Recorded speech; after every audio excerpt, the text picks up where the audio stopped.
নমস্কার বন্ধুরা, মুখার্জি রান্নার চ্যানেলে আপনাদের সবাইকে স্বাগত জানাই। আজকে আমি আপনাদেরকে একদম সহজ পদ্ধতিতে চিতই পিঠা রেসিপি শেয়ার করব। তো চলুন বেশি কথা না বলে রেসিপিটা শুরু করা যাক। রেসিপিটা তৈরি করার জন্য একটা বোলের মধ্যে বাদশাভোগ চাল নিয়ে নিচ্ছি 3 কাপ। এইরকম মেজারিং কাপ মেপে নিচ্ছি। আপনাদের কাছে যদি মেজারিং কাপ না থাকে তাহলে যে কোনো বাটি মেপেও নিতে পারেন। এবারে চালের মধ্যে জল দিয়ে দিচ্ছি। জলটা দিয়ে খুব ভালো করে ধুয়ে নিতে হবে। চালটা যেন একেবারে পরিষ্কার হয়ে যায়।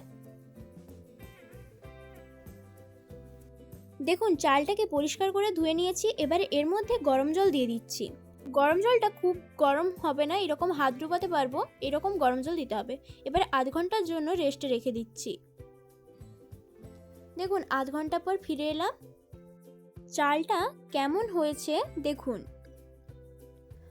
আর চালের মধ্যে যে জলটা আছে সেই জলটাকে আর ফেলে দেব না। চালটা তো আমি আগেই পরিষ্কার করে ধুয়ে নিয়েছিলাম। এবারে একটা মিক্সিং বোল নিয়ে নিয়েছি। মিক্সিং বোলের মধ্যে চালটাকে দিয়ে দিচ্ছি। চালটা দেওয়ার পর চালের জলটা কিছুটা দিয়ে দিলাম। এবার মিক্সিং বোলের ঢাকাটা লাগিয়ে একটা মিহি পেস্ট তৈরি করে নেব। দেখুন পেস্টটা তৈরি হয়ে গিয়েছে। এবারে আরেকটা বোলের মধ্যে পেস্টটাকে ঢেলে দিলাম।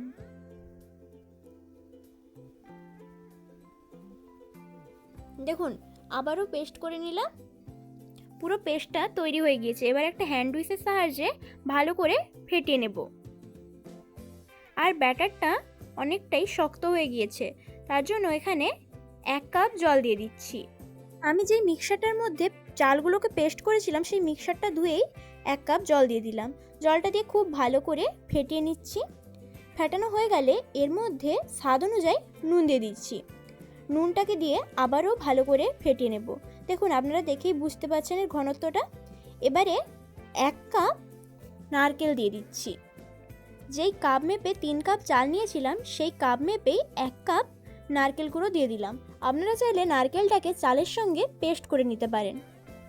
এই দেখুন ব্যাটারটা তৈরি হয়েছে নাকি বোঝার জন্য এইভাবে একটা চামচ ঢুকিয়ে দেখে নিতে হবে। চামচের গায়ে যদি ব্যাটারটা লেগে থাকে তাহলে জানবেন ব্যাটারটা একেবারে তৈরি হয়ে গিয়েছে। এদিকে একটা আপ্পাম প্যান নিয়ে নিয়েছি।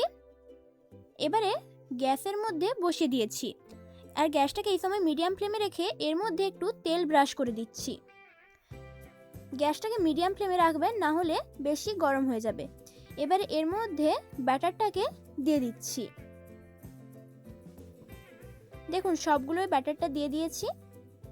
এবারে গ্যাসটাকে মিডিয়াম ফ্লেমে 10 মিনিট রেখে দিচ্ছি আর ঢাকাটা দিয়ে দিলাম।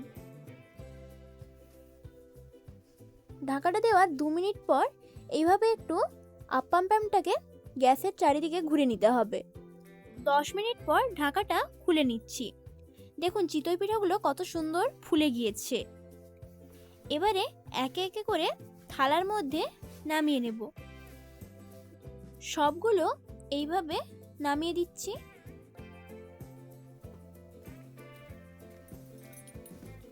দেখুন আবারও আপনাদেরকে ব্যাটারটা দিয়ে দেখিয়ে দিচ্ছি। এইভাবে 1 চামচ ব্যাটার নিয়ে অল্প অল্প করে দিয়ে দিতে হবে। তারপর 10 মিনিটের জন্য ঢাকা দিয়ে ঠিক আগের বারের মতনই গ্যাসের মধ্যে এই আপ্পাম প্যানটাকে একটু ঘুরে নিচ্ছি, যাতে চিতই পিঠাগুলো সব সমান হয়। এবারে ঢাকাটা খুলে নিচ্ছি। দেখুন কত সুন্দর ফুলেছে। এবারে সবগুলো তুলে নিচ্ছি। আবারও একই রকমভাবে সব চিতই পিঠাগুলোকেই তৈরি করে নেব। কত সহজে চিতই পিঠাগুলো তৈরি হয়ে গেল। দেখুন কতগুলো তৈরি হয়ে গিয়েছে। আপনাদেরকে একটা দেখিয়ে দিচ্ছি ভেতরটা কতটা জালিদার হয়েছে। আপনারা অবশ্যই বাড়িতে এটা একবারের জন্য হলেও বানাবেন। এই পিঠাটা একেবারেই সহজে তৈরি হয়ে যায় আর খেতেও খুব সুন্দর লাগে। এই রেসিপিটি যদি আপনাদের ভালো লেগে থাকে তাহলে লাইক এবং কমেন্ট করার অনুরোধ রইল। আর আপনি যদি আমার চ্যানেলে নতুন হয়ে থাকেন তাহলে চ্যানেলটিকে সাবস্ক্রাইব করে নেবেন। ধন্যবাদ পুরো রেসিপিটা শেষ পর্যন্ত দেখার জন্য।